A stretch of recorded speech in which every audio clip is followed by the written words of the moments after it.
Assalamualaikum warahmatullahi wabarakatuh. Perkenalkan, nama saya Jalwan Nurhatullah dengan NIM D0A023136. Heritabilitas merupakan salah satu parameter genetik terpenting dalam aplikasi pembelian ternak karena heritabilitas menunjukkan bagian dari keraguan total yang disebabkan karena pengaruh genetik, terutama gen-gen adiktif. Heritabilitas menunjukkan pula seberapa besar ragam fenotipa menggambarkan kemampuan genetik ternak, serta seberapa besar keunggulan tetua yang akan diwariskan kepada keturunannya.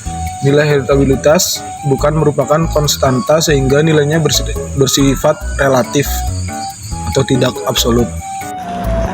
Assalamualaikum warahmatullahi wabarakatuh. Saya Hafiz Rabani dengan NIM DOA 023047 dari kelas A 2023 dari kelompok 7.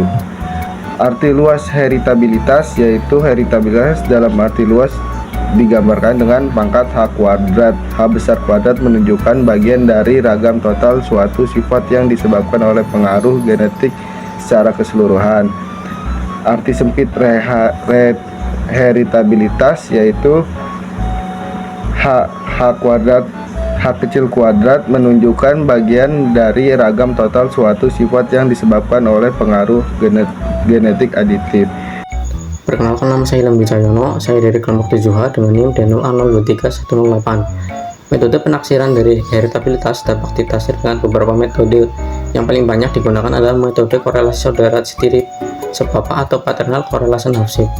Heritabilitas dapat ditaksir juga dengan bantuan regresi produksi anak dengan produksi tetua. Assalamualaikum warahmatullahi wabarakatuh. Perkenalkan, nama saya Nadifa Malfa Asyrarah Madanisya dengan NIM 117 dari kelompok 7H. Di sini saya akan menjelaskan penaksiran heritabilitas. Penaksiran heritabilitas itu menggunakan regresi tetua dan anak. Langkah yang pertama yaitu kita harus mengetahui data-data produksi induk dan juga produksi anak. Data produksi induk disimbolkan dengan P dan data produksi anak disimbolkan dengan O. Data-data tersebut harus kita pindahkan ke dalam tabel. Setelah itu, seluruh data yang ada kita jumlahkan, baik itu data produksi induk dan produksi anak. Setelah data-data tersebut dijumlahkan, maka akan dibuat rataan baik data P maupun data O. Setelah itu kita akan mengkuadratkan satu persatu data produksi induk dan produksi anak. Jadi kita akan menghasilkan P kuadrat dan O kuadrat. Selain itu kita juga akan mengalihkan data produksi induk dan juga produksi anak. Jadi akan dihasilkan 3 data baru yaitu P kuadrat, O kuadrat, dan juga P kali O. Setelah seluruh data tersebut dihasilkan, maka selanjutnya kita akan menghitung jumlah kuadrat dari P dan juga O. Jumlah kuadrat akan dihitung dari jumlah P kuadrat atau O kuadrat dikurangi jumlah P atau O dikuadratkan dibagi dengan banyaknya data yang ada. Setelah itu kita juga akan menghitung jumlah hasil kali dari OP dengan cara jumlah P kali O dikurangi jumlah P dikali jumlah O dibagi data yang ada. Setelah itu kita akan menghitung koefisien regresi dan heritabilitas. Koefisien regresi atau BOP itu dihasilkan dari JHKOP dibagi dengan JKP. Setelah hasilnya ketemu, kita akan menghitung heritabilitas. Heritabilitas itu dihitung dengan rumus 2 BOP. Jadi 2 dikali koefisien regresi atau BOP. Setelah itu baru kita bisa menemukan nilai heritabilitas. Saya akan menjelaskan tentang repeatabilitas. Repeatabilitas yaitu menunjukkan bagian dari keragaman total yang disebabkan karena pengaruh lingkungan permanen. Konsep repeatabilitas berguna untuk mengetahui sifat atau karakteristik yang muncul berulang selama hidup ternak.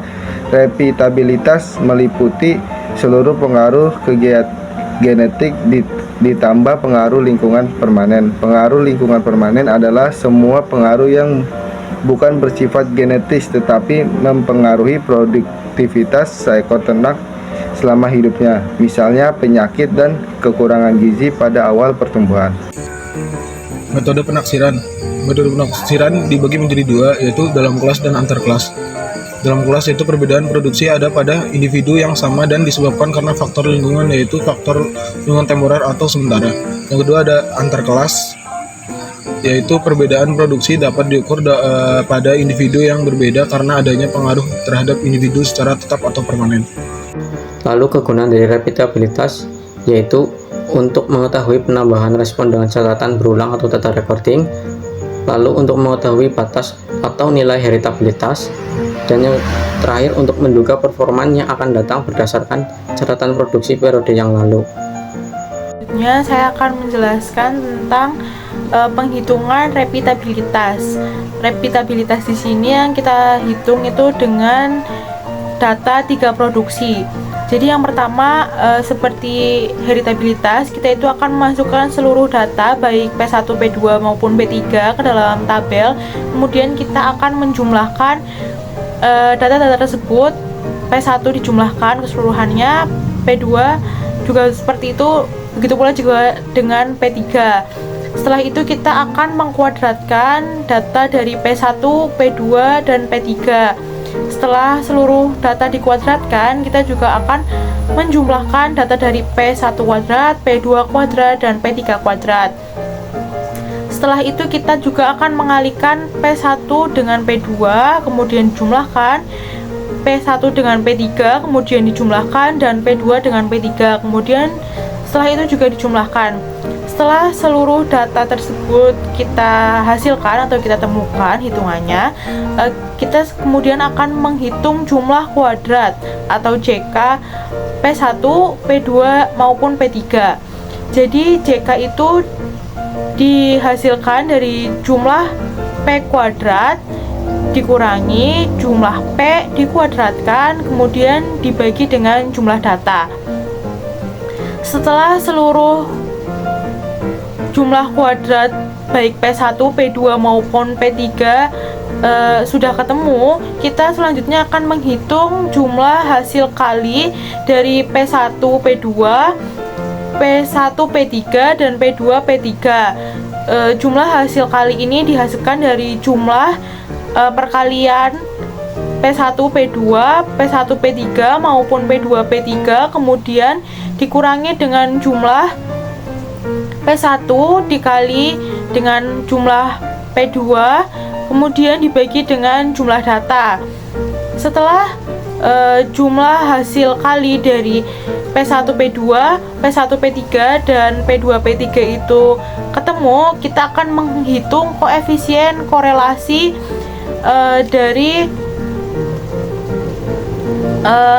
masing-masing JHK dengan rumus JHK dibagi dengan akar JK P1 dikali dengan JK P2.